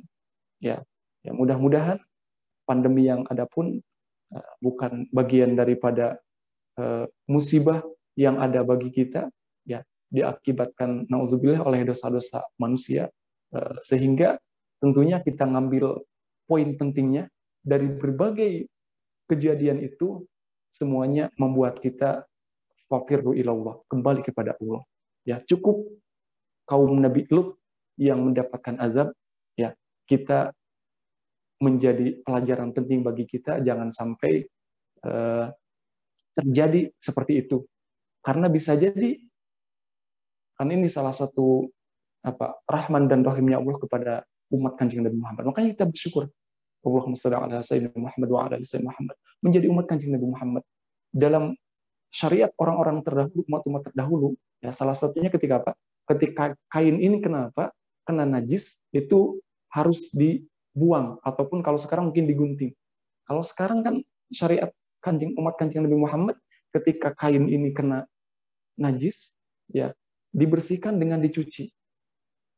Ya, berarti ini salah satu rahman dan rahimnya Allah kepada umat Kanjeng Nabi Muhammad. Ya, bisa jadi, ya, ketika umat Kanjeng Nabi Muhammad ini melakukan hal yang serupa, ya, seperti yang dilakukan oleh kaum Nabi Lut gitu kan, Allah timpakan azab yang serupa. Tetapi karena rahman dan rahimnya Allah, ya, hanya disulitkan saja seperti tadi kan obatnya gitu kan. Ya, jadi apapun kalau dilihat dari kacamata keimanan gitu kan, ini ada hubungannya. Jadi sekali lagi cukup, ya, bahwa kejadian kaum Sodom ini, ya, pelajaran penting bagi kita. Mudah-mudahan kita semua dan generasi setelah kita, orang-orang yang senantiasa dilindungi oleh Allah SWT dari berbagai, apalagi ya banyak fitnah gitu kan. Yang namanya fitnah itu membuat kita terpedaya memang. Ya, bagaimana gambaran fitnah Dajjal juga kan, ya, yang baik menjadi nampak tidak baik dan sebaliknya. Makanya mungkin salah satu doanya nanti kita bisa sharekan, dan kita kira doa-doa yang bisa dipanjatkan, ya. Kemarin pernah kita tulis di akhir pertemuan yang sebelumnya, bisa didawamkan surat dari Al-Quran, surat Ali Imran ayat 8. Rabbana la tuzigh qulubana ba'da idh hadaitana wa hab lana min ladunka rahmah innaka antal wahhab. Ya Rabb, ya Tuhan kami, la tuzigh qulubana, jangan engkau palingkan kalbu kami. Berarti minta ditetapkan di dalam keimanan gitu kan. Keimanan, ketika tetap keimanannya, dia beramal soleh. Insya Allah. Ya. Jadi salah satu doa dari Al-Quran itu. Rabbana la tuzigh qulubana ba'da idh hadaitana. Setelah Allah memberikan hidayah petunjuk kepada kita. Ya, Rabbana la tuzigh qulubana ba'da idh hadaitana wa hab lana min ladunka rahmah. Dan berikanlah, anugerahilah kepada kami semua, karuniakanlah kepada kami semua rahmah. Ya, kasih sayang dari sisi innaka antal wahhab. Ya. Jadi itu salah satunya bisa didawamkan. Ataupun doa-doa lain nanti bisa kita sharekan insya Allah. Tapi yang itu pendek dan bagus sekali, luar biasa itu, minta ketetapan kepada Allah supaya senantiasa terus diberikan petunjuk, ya, karena hanya Allah yang memberikan petunjuk, hidayah dan juga taufik gitu kan, ya, apalagi tadi di zaman sekarang ini, ya, jadi yakin ketika dilihat dari kacamata keimanan semuanya ada hubungannya, ya. Jadi sekali lagi cukup pelajaran penting bagi kita, ibrah, karena kita orang-orang yang berakal, ya, kita terima bahwa petunjuk dari Al-Quran itu dengan keimanan supaya kita mendapatkan petunjuk tadi, hudan wal rahmah, ya. Jadi itu yang bisa disampaikan, jadi ada kaitannya, sehingga mudah-mudahan kita termasuk sekali lagi orang-orang yang dilindungi dan Allah berikan hidayah dan juga taufik selamanya sehingga terus dibimbing sampai husnul khatimah. Amin. Amin, amin ya robbal alamin, Masya Allah. Tadi penutup Pak Ustadz sekaligus juga sebagai penutup kajian kita ya Pak Ustadz ya. Insya Allah ya Pak Ustadz, semoga kita termasuk orang-orang yang beriman, dilindungi juga keturunan dan generasi kita. Berbicara mengenai keturunan Pak Ustadz, alhamdulillah nih salah satu anggota pengajian kita yang di Jakarta hari ini melakukan operasi sesar Pak Ustadz. Mungkin sudah selesai ya, bayinya sudah lahir, jadi ada generasi baru Pak Ustadz di antara kita, bayi laki-laki. Jadi kita minta didoakan Pak Ustadz untuk yang ibu yang baru melahirkan, juga untuk putranya yang baru lahir, semoga bisa menjadi generasi penerus yang baik. Insya Allah menjadi imam malah nanti ya Pak Ustadz ya, gitu. Juga meneruskan mungkin nanti majelis pengajian Perancis ini keturunan-keturunan kita Pak Ustadz. Karena sekarang kan yang mendirikannya adalah ibu-ibunya Pak Ustadz. Insya Allah nanti semoga bisa menjadi kepada anak-anak kita, kepada generasi berikutnya, anak, cucu, dan sebagainya Pak Ustadz. Baik Pak Ustadz, kita tutup. Sebelumnya saya mohon izin Pak Ustadz untuk membacakan doa untuk kita semua Pak Ustadz, supaya kita dilindungi selalu oleh Allah Subhanahu wa Ta'ala. Silakan Pak Ustadz. Ya. Baik. Kita menyampaikan selamat kepada yang Allah berikan amanah berupa keturunan. Kita doakan mudah-mudahan menjadi putra yang soleh dan juga Allah senantiasa bimbing, berbakti kepada orang tuanya dan taat kepada Allah dan Rasul-Nya, dan bermanfaat tentunya bagi orang-orang di sekitarnya. Al-Fatihah. Alhamdulillahirabbil alamin. Iyyaka na'budu wa iyyaka nasta'in. Shiratal ladzina an'amta 'alaihim. Sekali lagi selamat, mudah-mudahan juga jamaah yang lain Allah berikan kebahagiaan yang Allah sudah berikan berupa amanah keturunan. Mudah-mudahan putra-putri semuanya menjadi soleh dan soleha. Dan kemudian yang Allah belum berikan, mudah-mudahan Allah berikan keturunan yang soleh-soleha juga. Terus kita meminta kepada Allah SWT dengan penuh keyakinan, karena hanya Allah yang bisa memberikan semuanya. Baik, di akhir ini sama-sama kita berdoa, ya salah satunya nanti doa di surat Ali Imran ayat 8, kemudian juga doa yang senantiasa kita panjatkan kepada Allah, bagaimana kita supaya selamat dari fitnah, ya fitnah yang sifatnya umum, baik fitnah hidup ataupun fitnah kematian ataupun fitnah akhir zaman, fitnah Masihid Dajjal, ya itu adalah gambaran. Kalau bagi laki-laki katanya Dajjal itu antara apa dada dan bujal, kan fitnah juga. Nah jadi salah satunya doa itu, ya di akhir salat kan biasa dibaca itu kan, Allahumma inni a'udzubika min fitnatil mahyaya wal mamat wa min fitnatil masihid dajjal. Jadi kita minta Allah selamatkan dari fitnah kehidupan dan juga kematian, karena mati juga nanti itu adalah awal sebenarnya dari kehidupan akhirat. Mati itu bukan akhir, makanya kita meyakini bahwa di alam barzakh itu ada nikmat dan ada siksa.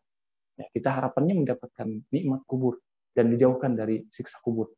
Di antara fitnah kubur itu adalah ya supaya kita terhindar dengan berdoa itu. Allahumma inni a'udzubika min fitnatil mahyaya wal mamat wa min fitnatil masihid dajjal. Baik, jamaah sekalian, sama-sama kita beristighfar, ya kita hamba yang tentunya ada kalanya berbuat salah dan khilaf, baik terasa ataupun tidak terasa. Makanya harapannya ketika kita berdoa dalam keadaan bersih dan suci dari berbagai kesalahan, kita beristighfar kepada Allah SWT. Astagfirullah, astagfirullah, astagfirullahaladzim wa atubu ilaih. Kita mendoakan siapapun, ya terkhusus jamaah majelis pengajian Perancis ini, ya dan juga keluarga, ya, semoga Allah senantiasa bimbing dan Allah berikan kesehatan, Allah berikan keberkahan, Allah berikan rahmat dan Allah bimbing semuanya. Ya, doa terbaik untuk kita semua sehingga Allah mengijabah atas doa-doa semuanya. Astaghfirullahaladzim wa atubu ilaih. Astaghfirullahaladzim wa atubu ilaih. Astaghfirullahaladzim wa atubu ilaih. Allahumma salli ala habibina wa syafina wa dhukhrina wa lan Muhammad amin ya rabbal alamin. Hamdan na'amin, hamdan syakirin, hamdan yuafi ni'amahu wa yukafi mazidah. Ya Rabbana lakal hamdu kama yanbaghi li jalali wajhi 'azimi sultanik. Allahumma hdina wa hdi bina waj'alna sababan liman ihtada ya Rabb. Tunjukilah, bimbinglah kami kepada jalan yang lurus, kepada petunjuk ya Rabb. Allahumma hdina wahdi bina waj'alna sababan liman ihtada. Allahumma iyyaka na'budu, ya Allah, hanya kepadamu-lah kami beribadah. Allahumma iyyaka na'budu wa iyyaka nasta'in, dan hanya kepadamu-lah kami memohon pertolongan. Ihdinas siratal mustaqim, tunjukilah kami ke jalan yang lurus. Siratal ladzina an'amta 'alaihim ghairil maghdubi 'alaihim waladdallin. Allahumma iyyaka na'budu wa laka nusalli wa nasjud wa narju rahmatak. Allahumma rahmataka narju fala takilna ila nufusana tarfata 'ain wa aslih lana sya'nana la ilaha illa anta ya Rabb. Perbaikilah urusan semua kami semua ya Rabb, urusan dunia dan akhirat. Wa aslih lana sya'nana la ilaha illa anta. Allahumma tawil wa barik umurana ya Rabb. Berkahilah, panjangkanlah usia kami semua ya Rabb, sehingga kami bisa berbuat banyak amal saleh dilandasi dengan keimanan. Allahumma tawil wa barik umurana. Allahumma sahih adik sadana, nasihatkanlah kami semua ya Rabb. Wa nawwir qulubana, berilah cahaya kepada kalbu kami semua. Wa tsabbit imanana, kuatkanlah keimanan kami semua ya Allah. Apalagi di akhir ini, di akhir zaman ini banyak fitnah ya Allah. Kuatkanlah keimanan kami semua ya Allah. Wa tsabbit imanana wa ahsin akhlaqana, perbaikilah akhlak kami semua, akhlak keluarga kami, akhlak keturunan kami ya Allah. Lindungilah kami semua ya Allah dari akhlak-akhlak yang tidak baik, dari penyimpangan-penyimpangan dari ajaran-Mu ya Rabbal Alamin. Wa tsabbit imanana wa ahsin akhlaqana wa ilal khairi qarribna wa ansyarni ba'idna, dekatkanlah, mudahkanlah kami berbuat kebaikan, berbuat amal saleh. Wa ansyarni ba'idna, dan jauhkanlah kami dari berbagai musibah, malapetaka dan kemaksiatan ya Rabbal Alamin. Rabbana la tuzigh qulubana ba'da idh hadaitana wa hab lana min ladunka rahmah innaka antal wahhab. Allahumma inna na'udzubika min fitnatil mahyaya wal mamat wa min fitnati masiihid dajjal. Ya Rabbana hab lana min azwajina wa dhurriyyatina qurrata a'yun waj'alna lil muttaqina imama. Rabbana atina min ladunka rahmah wa hayyi' lana min amrina rashada. Rabbana atina fid dunya hasanah wa fil akhirati hasanah wa qina adzaban nar. Subhana rabbika rabbil izzati amma yasifun. Wassalamun ala al-mursalin walhamdulillahirabbil alamin. Baik, demikian mudah-mudahan senantiasa berada dalam lindungan dan ijabah Allah SWT. Atur nuhun, terima kasih semuanya. Hasbunallahu wa ni'mal wakil, ni'mal maula wa ni'mal nasir. Mohon maaf, hapunten kalau ada kesalahan dan kekurangan. Semata-mata kelebihan dan kebaikannya adalah pemberian Allah SWT. Assalamualaikum warahmatullahi wabarakatuh. Waalaikumsalam warahmatullahi wabarakatuh. Alhamdulillah, Masya Allah. Terima kasih Ustaz Taib atas kajiannya. Sebelum saya kembalikan kepada host, saya juga pamit. Mohon maaf lahir batin bila tadi ada kesalahan. Kita jumpa lagi insya Allah Rabu depan itu dengan narasumber Uni Sarah akan membahas mengenai pilah-pilah pertemanan. Nah, ini seru juga nanti. Baik, saya kembalikan kepada Teh Desi. Mohon maaf lahir batin. Waalaikumsalam warahmatullahi wabarakatuh. Mangga Teh Desi. Terima kasih banyak Pak Ustadz untuk kajian pencerahannya pagi ini. Terima kasih Teh Dini. Terima kasih kepada sahabat-sahabat semua yang sudah hadir. Kita tutup kajian pagi ini dengan bacaan hamdalah bersama-sama. Alhamdulillahirabbil alamin.